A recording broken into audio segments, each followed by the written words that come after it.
Usa ka pagtuo, usa ka tingog, usa ka katawhan.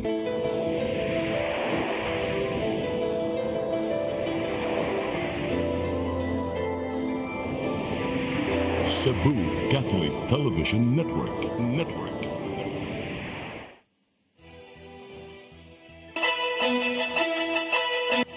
Uluhan sa mga balita sa Sayri 47. Valentine's Job Fair sa Peso Lapu-Lapu gidagsa. 16 ka mga armas na sakmit sa Mandawi City Police Office sa nagpadayong operasyon sa Comelec Ganba. 33 anyos nga inahan nga mibugaw sa iyang mga anak babae online na sikop dito sa Olango Island.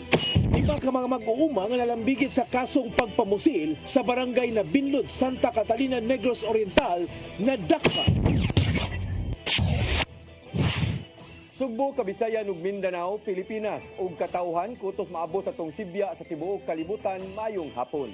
Live kita karon sa CCTN Channel 47 ug kini ang tulumanon sa nag-unang kasayuran nga angay natong masayran.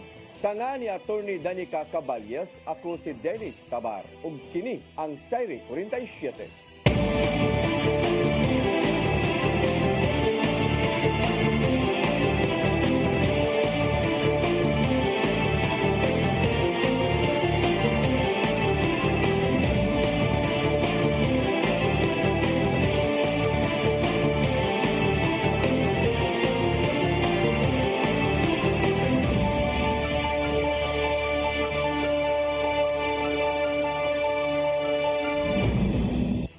Ug karon sa kumpletong detalye sa atong mga balita, Valentine's Job Fair sa Piso Lapu-Lapu City gidagsa sa mga nangita og trabaho.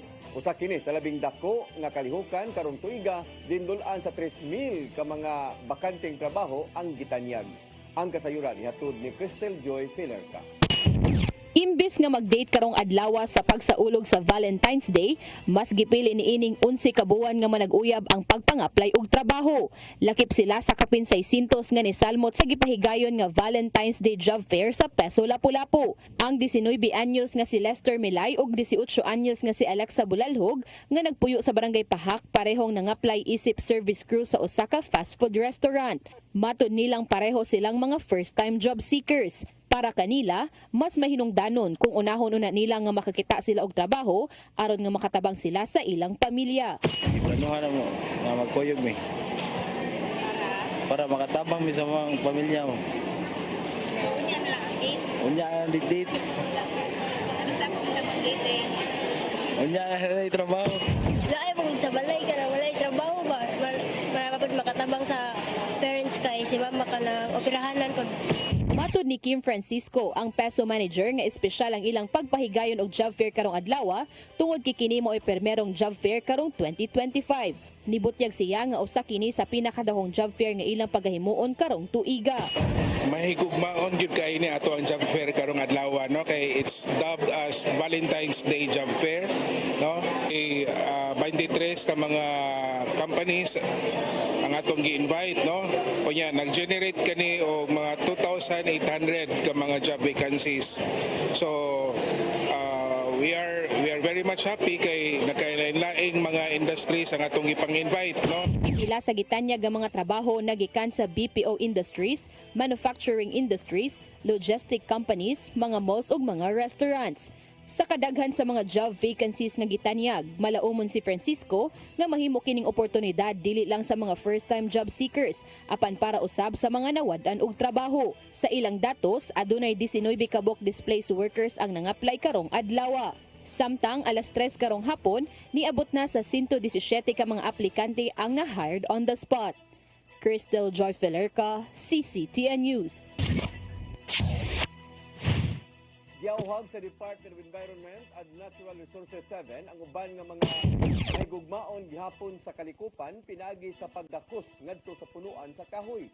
Gidusok kini sa ahensya ubos sa ilang tree hugging campaign aron ipaambit ang maong pagbati sa social media.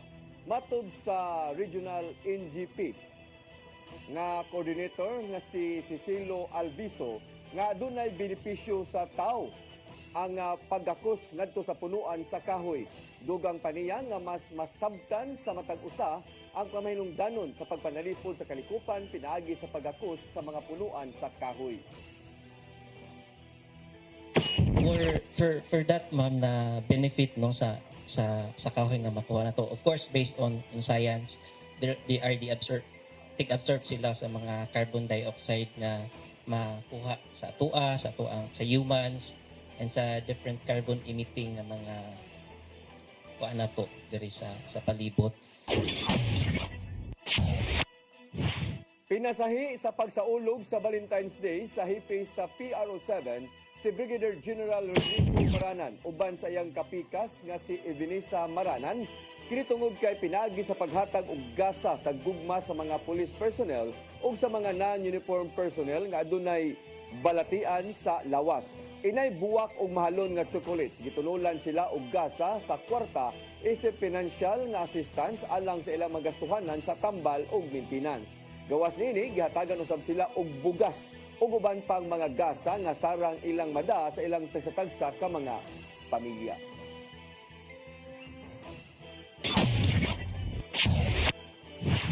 Gugma alang sa mga lokal nga produkto gipatigbabaw atol sa subling pagbukas sa R Cebu exhibit nga gipanguluhan sa Kapitolyo. Nahimo nga mapalit ang tanan nga mga dekalidad nga produkto gikan sa kaupat nga distrito sa lalawigan. Ang kasayuran ihatod ni Gian Navarro. Alang sa mga nangita og Valentine gift nim panahona, adunay giandam nga dalit ang Cebu Provincial Government ngadto sa tanan. Gibuksan na karong adlaw ang ikalimang tuig sa R Cebu Trade Fair nga gipasiugdan mismo sa Kapitolyo. Gikan karong adlaw hangtod Domingo, mapalit sa mga taga-syudad ang mga lamiang pagkaon, accessories, gamit sa panimalay ug uban pa gikan sa 4th District.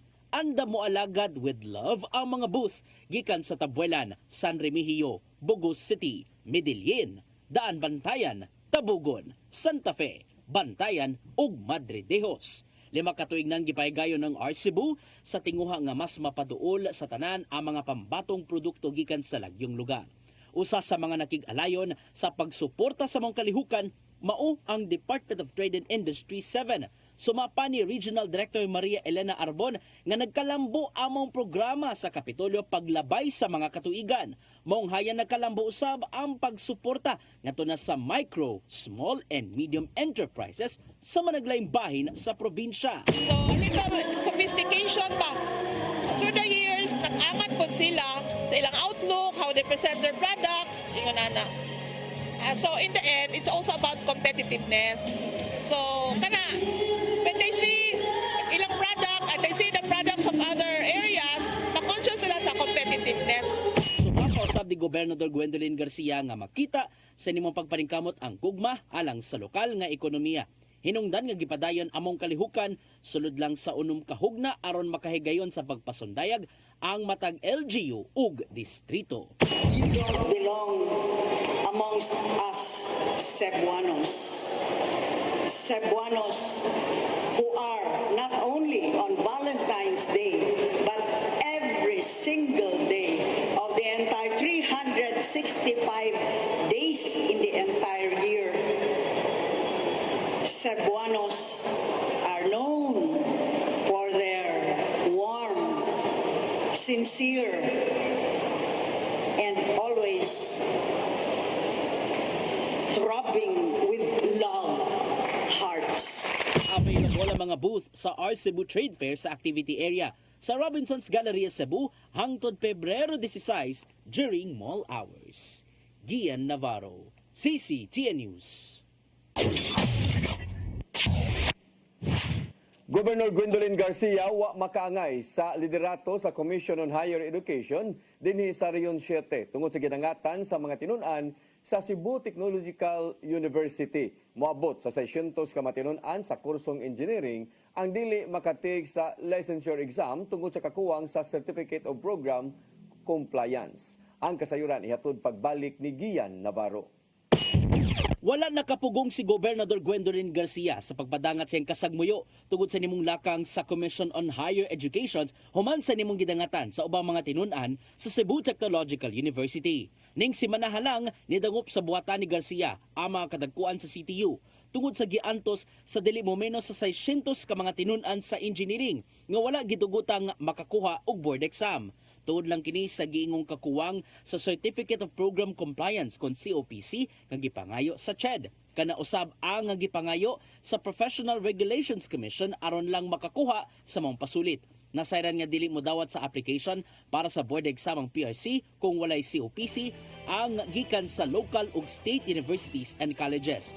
Hangtod nga gisaysay ni Garcia ang naimong face-off ngadto sa kadagkuan sa CHED 7 ato sa ilang meeting kagabi nga nabtan og kadlawon. Apan, I have to give it to this regional director. Maayo kaayo mo patuyok-tuyok. Dinha gigamit ang iyang utok. Sa brilliant niya. Of course, pila naka-doctorate, regional director ka sa CHED. Nga hasta po, nada. Kaya ang sunod na kong pangutana, unsar tuod ang buod ipasabot anang acronym nga COPC nga iyang inisister nga kinahanglan kuhaon gyud una sa tanang board engineering courses. Usa siya mohatag og clearance ngadto sa PRC. Nasintaw sab sa habig sa CTU nga wala sila'y COPC tungod daw sab sa kakuwang sa mga laboratory equipment nga gikinahanglan sa engineering courses. Mong abagahon una sa Cebu Provincial Government ang pagpamalit sa mga kahimanan. Ipaagi kini sa kasabutan tali sa Kapitolyo o kadagkuan sa CTU. Bisan pa man sa nakit ang solusyon, kini na lang ang gipadangat ni Gobernador Garcia ngadto sa kadagkuan sa CHED 7. Alang kang Dr. Cristobal, usbon niya ang pagsabot nato sa balaod kay siya'y balaod. Kung kabahin na sa iyang teritoryo, this Commission on Higher Education, higher lagi ang utok, ang kasing-kasing tuas impierno kay way pagbati sa mga kabus. Pagkutlo sa balita, gikabot pa sa CCTN News Team ang habig sa CHED 7 alang sa pagpasabot o pagdepensa. Gian Navarro, CCTN News. Nauman sa tanan nga mga motorista ang gamay nga pagmahal sa presyo sa lana sa sunod semana. Sa pagbanabana gikan sa Department of Energy, dungangan og 45 centavos hangtod na sa 75 centavos ang matag litro sa gasolina. Samtang mumahal usab hangtod sa 60 centavos kada litro sa krudo ug hangtod sa 30 centavos usab ang kada litro sa kerosene. Suma pa sa DOE Oil Industry Management Bureau nga pinasikad ang maong pagsaka sa padayong tensyon sa Middle East. Apil usab niini ang nagkagrabing sanksyon sa Amerika ngadto na sa mga nasod sa Iran ug Russia.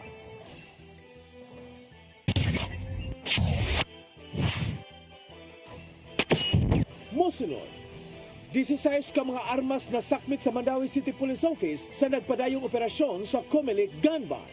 Kanaog daghan pa mga balita sa pagbalik sa Sayri 47.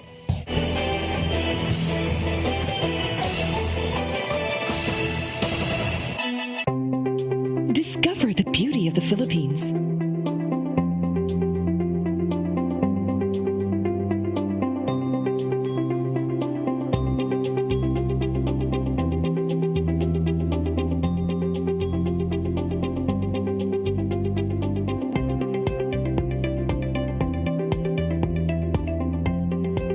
With Philippine Airlines, the country's flag carrier.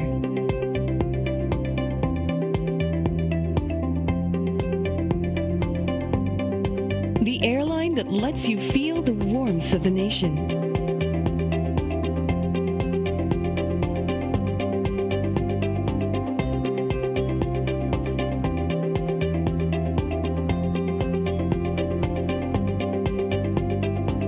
Mabuhay.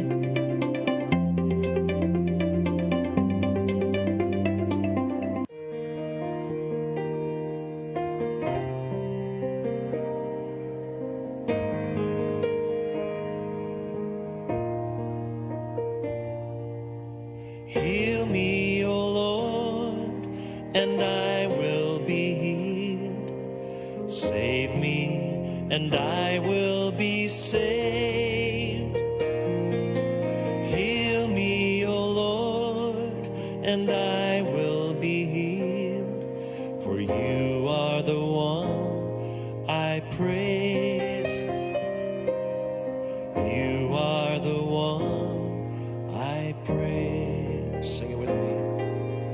Heal me, O Lord, and I will be healed.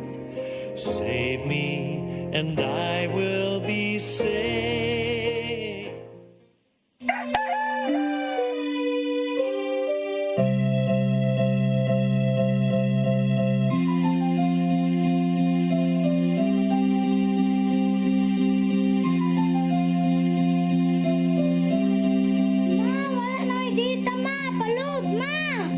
Sorry ma'am, na-late ko. Nangita pa mong gusto para internet sa kong anak ma'am. Ay, wala na yung problema. Pag-sinisibo. Sinisibo, sinisibo. For your internet connection, And for the signal of your cable TV. so fast and straight that transmission to your home. Sinisibo. Sinisibo, sinisibo. Offers you to have fiber optics. For your viewing experience, perfect and clear, so fine. So great and affordable for you to enjoy. Cine Cebu Television Network Incorporated offers fiber to the home broadband internet bundled with fiber to the home cable TV connection. Cine Cebu Television Network Incorporated with its operation in Metro Cebu and the whole province of Cebu soon. And affordable for you to enjoy. Sinisibo. Ben Zubiri, kompositor, artista sa bantawan, pelikula o radyo. Mas nailhan sa ngang Iyo Carpo. Si Ben Zubiri ang isuwat sa way kamatayong awit Matud Nila.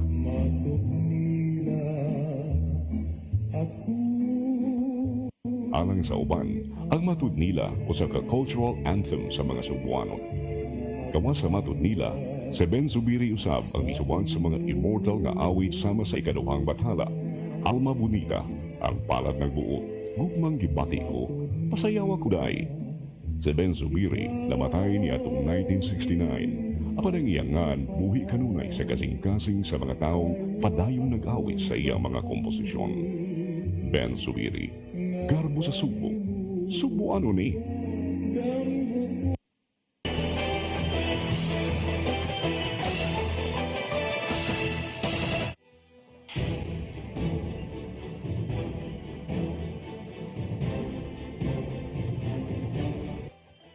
Balik sa ato mga balita, Mandawi City Police Office nakasakmit og moabot sa 16 ka mga armas sukad sa pagsugod sa gun ban sa Commission on Elections. Gipahugtan usab ang monitoring karon sa nagsingabot na ang eleksyon. Ang kasayuran ihatod ni Mary Rose Sagarino. Gikan Enero 12 sa pagsugod sa Comelec gun ban hangtod kagahapon, moabot na sa 16 ka mga armas ang nasakmit sa Mandawi City Police Office. Matud sa tigpamaba sa Police Office nga si Lieutenant Colonel Mercy Villaro nga ang mga armas puros walay dokumento ug dili lisensyado. Matud ni Villaro nga ang mga armas nakuha pinaagi sa lain-lain nga mga operasyon sa Comelec checkpoints ug buy-bust operation batok illegal nga drogas diyan ang ubang suspect nakuhaan og mga pusil. Tinuod armas kay mao sa dyan na atong kuan karon no nga makuha na to ang mga armas nga naa karon sa naa sa ground. Ang mga nasikop magatubang og kaso kalapasan sa Omnibus Election Code. Bisan pa man ang Mandawi City wala gikonsidera nga area of concern sa eleksyon, apan nagpalbilin gihapon nga nagbinantayon ng otoridad. Gipasalig ni Villaro nga dugangan ang presensya sa kapulisan sa mga lugar aron malikayan ang krimen may kalabutan sa eleksyon.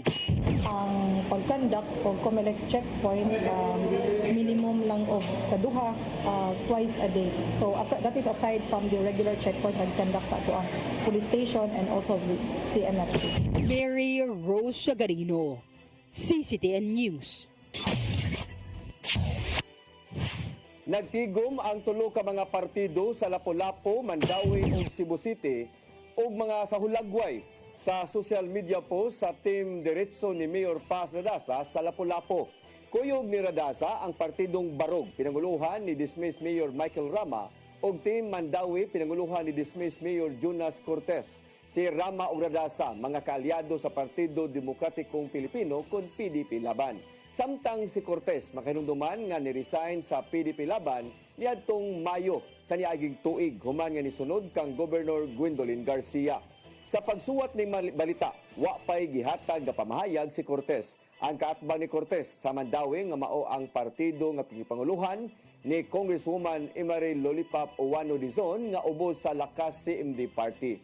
Ang dominant party ubos sa alyansa sa Bagong Pilipinas ni Presidente Bongbong Marcos. Kanhi Presidente Rodrigo Duterte subling misaway sa kasamtangang administrasyon tungod sa nagkamahal nga presyo sa bugas o giingong pagkagumon sa drugas. Ang kasayuran ihatod ni Gian Navarro. Isig kapasumbingay na ang mga presidente sa Pilipinas ning pagbuylo na sa kampanya sa mga mikandidato pagkasenador. Ato sa paglusad sa mga senatorial candidates sa PDP laban kagabi, gisaway ni kanhi Presidente Rodrigo Duterte ang liderato ni Presidente Ferdinand Bongbong Marcos Jr. tungod sa mga nahiagumang kalisod sa masa. Usa ni nini mao ang giingong wala pagtuman sa saad nga tag 20 pesos matag kilo nga bugas. Tungod kay sa gunso na ang pagmahal nini sa merkado.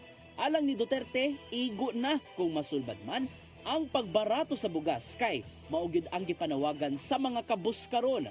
Subli niyang gisaway ang giingong pagkagumon sa drugas ni Marcos Jr. maong giingong wala na tarong ang mga desisyon sa nasod. Sa gihapon, gipasangin niya ang kasamtangang presidente nga nigamit og heroin maong wala kayo nagliho. Nakahigayon usab sa pagpadungog-dungog si Marcos Jr. ning si Manaha ato sa paglusad sa alyansa sa Bagong Pilipinas senatorial candidates. Gihimug-ata niya nga walay dugo gikan sa kamot sa mga pambato sa pagkasenador o nagpamatuod sa pagkahinlo. Sumapa ni Marcos Jr. nga maayo ang tinguha sa mga kandidato kay sukad kaniadto wala gyud dalambigit sa uplan tukhang sa miaging administrasyon. Dugang pa niya nga wala usab siya mga sakop ang nangawkaw sa panudnanan sa nasod, taliwasan na agumang krisis kaniadto sa COVID-19 pandemic ug labaw sa tanan. Gipasigarbo ni Marcos Jr. ang mga senatorial bets nga wala gyud matud pa nagpakatuta sa China ug wala nanginlabot sa mga ilegal nga negosyo sama lang sa pogo. Gian Navarro, CCTN News. 33 anyos ngayon sa Olango Island, dakbayan sa Lapu-Lapu, nasikop sa mga otoridad tungod sa pagbugaw online sa iyang duha ka mga minor de edad niyang anak. Sa entrapment operation, naktuhan pa ang pagbugaw niini sa iyang 15 anyos nga anak sud sa iyang gitrabahuan. Ang kasayuran ihatod ni Cristel Joy Filerca.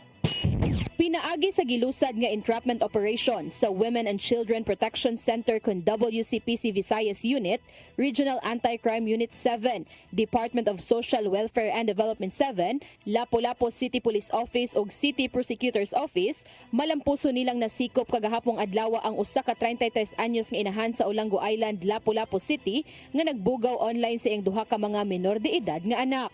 Ang mga na-rescue mao ang 13 anyos ug 15 anyos nga mga anak nga babay sa suspect. Ato sa operasyon, giserve ngadto kani ang iyang cyber warrant.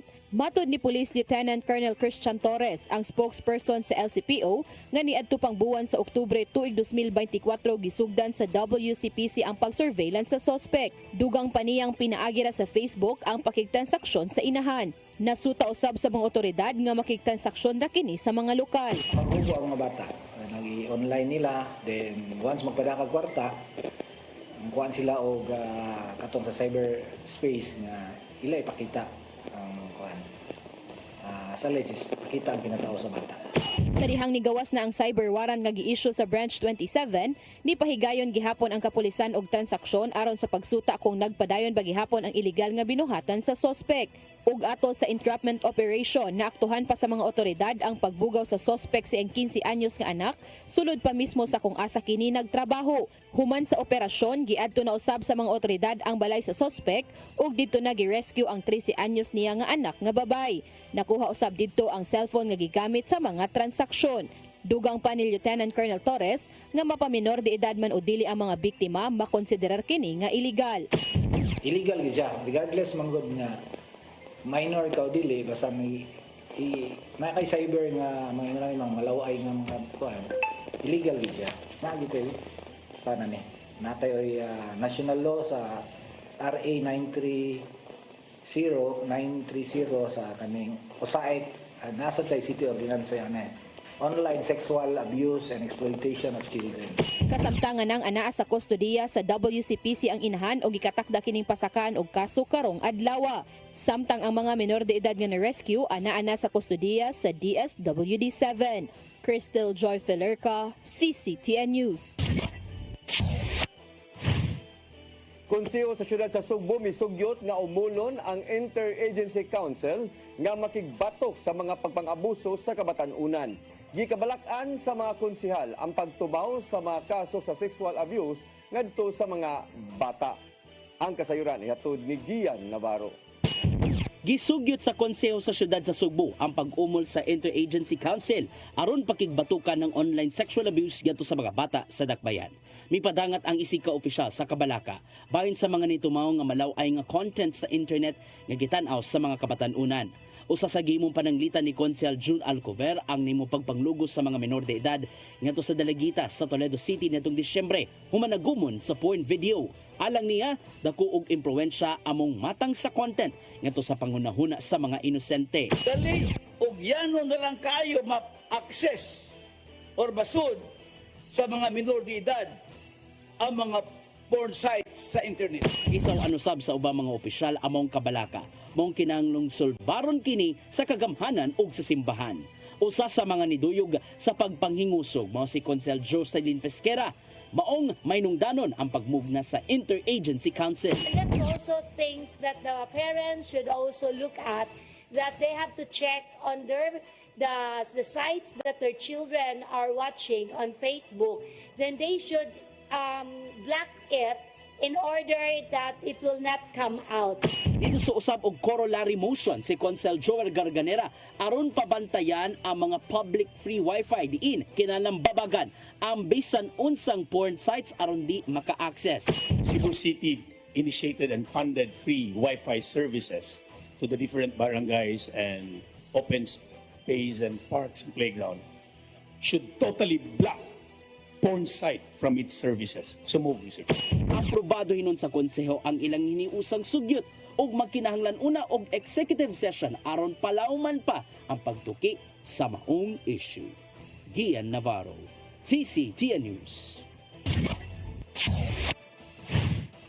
Police Regional Office kun PRO7 milusad sa emergency alert button app nga mo'y gamiton aron pagtawag sa kapulisan nga makakita og kadudahan nga mohimo o krimen sa usa ka dapit. Sud lang sa 5 minutos kinahanglan nga makaresponde na ang mga pulis sa alarma. Ang kasayuran ihatod ni Arnold Bustamante. Gitinguha sa Police Regional Office 7 nga sadli pa manghimog nga krimen ang usa ka suspitsado masumpo na dayon kini pinaagi sa dali nga pagresponde kung dunay mangayo og assistance kanila sulod lang sa 5 minutos tungod ani gilusad sa kapulisan sa Central Visayas ang labing unang app sa Android phone nga mao ang emergency alert button bino sa katislit lang nga makadawat na ang tanang nga mga police unit nga gipangayuan og tabang nga gipangunahan sa hepe sa PRO7 nga si Police Brigadier General Rodrigo Maranan. Ang maong app mahimong i-download sa matag Android nga cellular phone nga bisan walay signal o data sa internet. Mamahimo ra gihapon siya nga makapadala sa mensahe ngadto sa numero nga iyang gibutang sa emergency alert button. Human nila mapindot ang button sa app, isip pagsuway dinhi dali nga naresponde ang mga pulis sa usa ka convenience store nga nanimutang sa Dalan Osmeña Boulevard sa Dakbayan, Sugbo sulod lang sa kapin usa ka minuto.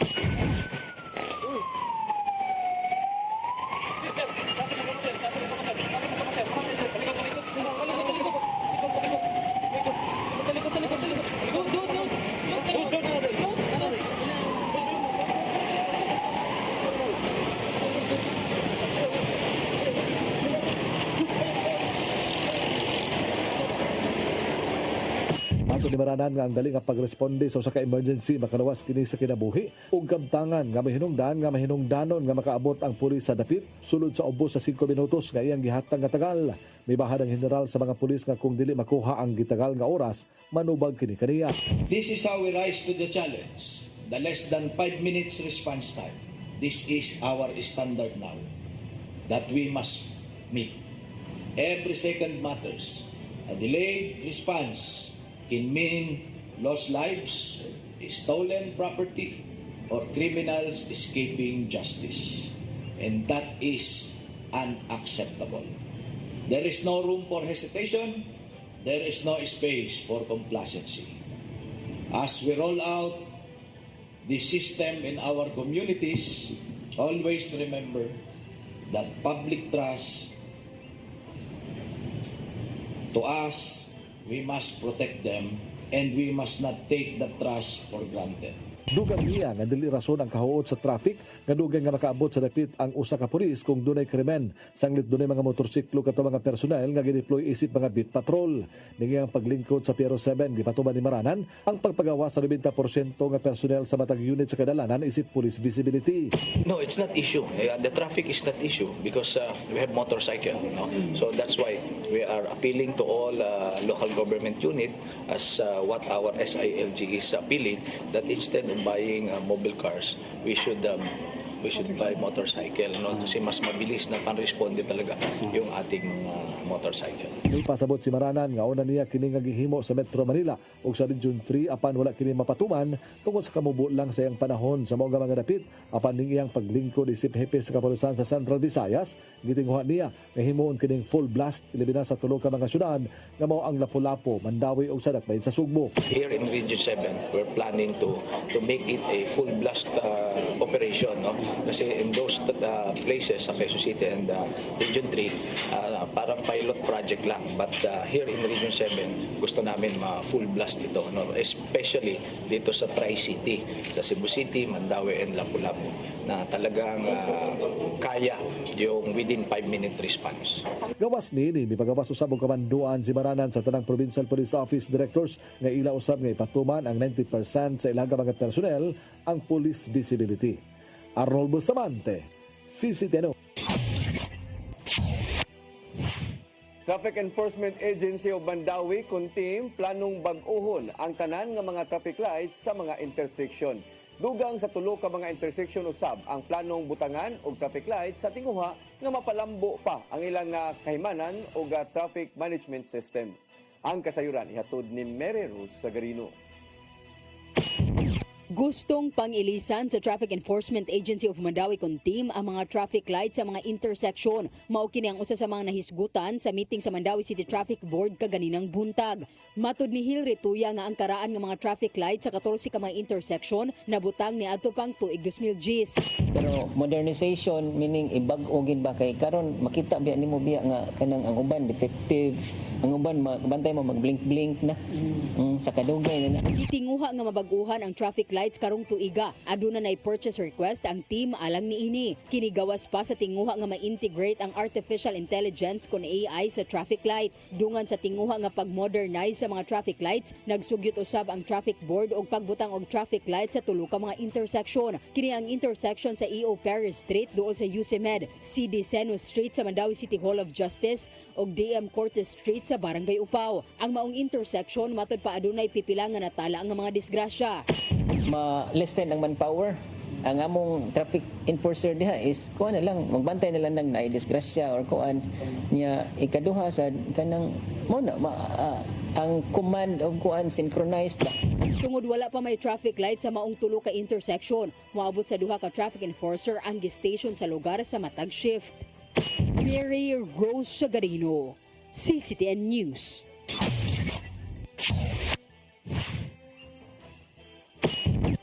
Mosunod, 5 ka mga mag-uuma nga nalambigit sa kaso sa pagpamusil sa barangay na Binlod, Santa Catalina, Negros Oriental, nadakpan. Kana og daghan pa mga balita sa pagbalik sa Sayre 47.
Balik sa atong mga balita, 5 ka mga mag-uuma nga nalambigit sa kaso sa pagpamusil dito sa lungsod sa Santa Catalina, Negros Oriental. Nalutsan og 5 ka warrant of arrest.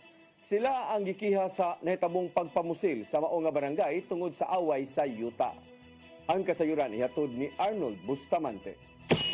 5 ka mga mag-uuma nga gila nga mga most wanted person sa Tibok Central Visayas nga doon mga pending warrant of arrest sa kasong attempted murder ug murder ang nasikop sa Criminal Investigation and Detection Group 7 Negros Oriental Provincial Field Unit alas 8:20 nito nga Miyerkules sa gabi dito sa barangay Nabinlod, lungsod Santa Catalina, Negros Oriental. Ang mga nasikop mo sila nga Felix Paraiso Diginion alias Felix Diginion, 64 anyos, Renato Lariosa Marinho, 45 anyos, Daniel Abugan Alasan, 55 anyos, Julian Diginion de la Cruz, 36 anyos o Angelito de Losario de la Cruz, Senior, 50 anyos, pulos mga mag-uuma nga taga-Kugon, Barangay Nabinlod, Santa Catalina, Negros Oriental. Ang 5 doon tulo ka mga warrant of arrest sa kasong murder nga wala gitugot nga piyansa ang korte. Dinabotang sila isip number 4 Regional Most Wanted Person ug 2 ka attempted murder nga doon piyansa nga 120,000 pesos ang matag usa. Nagilubatan ni Honorable Judge Maria Mayla Rey Santos Orden, ang presiding judge sa RTC Branch 63 sa Dakbayan sa Bayawan, Negros Oriental, pinitsahan itong Pebrero 5, 2025. Ang mga akusado gi-turn over kini sa CIDG Negros Oriental Provincial Field Unit sa korte nga may nag-issue sa warrant of arrest ug kasamtangan sila nga gikustudiya sa temporary custodial facility sa Dumaguete City Police Station. Sa nasairan nga ang 5 gibasakaan kini 5 ka mga kasong attempted murder ug murder human sa natabong pagpamusil nga natabo sa barangay Nabinlod sa miaging tuig gibikan sa away sa yuta nga resulta sa kamatayon sa usa ka biktima ug pagkaangol sa laing duha pa ka mga tawo. Ang pagkasikop sa mga most wanted person kabahin kini sa flagship program sa CIDG nga mao ang oplan pagtugis neto nga mga labing pinangita sa balaod. Arnold Bustamante, CCT News. Samtang sa laing balita, kadagkuan sa kapulisan sa Dakbayan sa Sugbo mihimo og oplan galugad sa mga barangay ubos sa jurisdiksyon sa Mambaling Police Station aron ipatuman ang tanang ordinansa sa kagamhanan sa syudad. Tinguha sa Cebu City Police Office nga mapugnan ang kaso sa pagpamusil diha sa maong dapit. Ang kasayuran ihatod pagbalik ni Arnold Bustamante. Gibulabog sa kapulisan sa Dakbayan Sugbo sa pagpangulo sa hipinili nga si Police Colonel Enrico Figueroa ang tulo ka mga barangay nga mao ang Basak sa Nicolas, Dulho, Fatima ug Mambaling aron ipatuman ang oplan galugad alas 10 kagabi ug hantod gani ng kadlawon.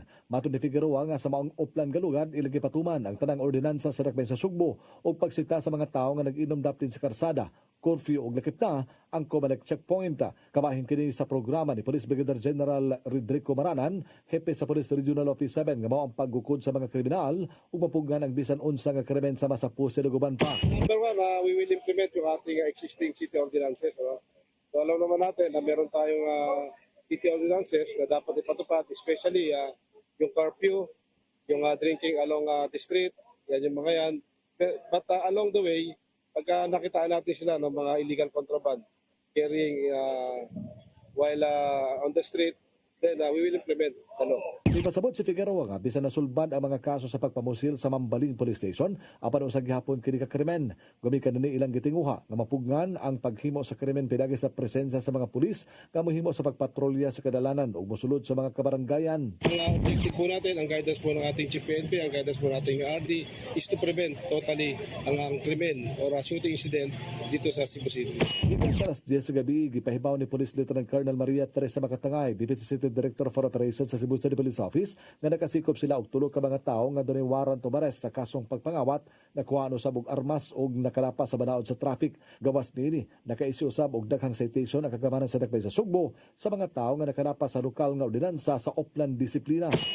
Ang arrested nato is tulo ka buok, no, and naapoy mga nasita nato for violation of no crash helmet and karing EO9 sa Oplan Disiplina.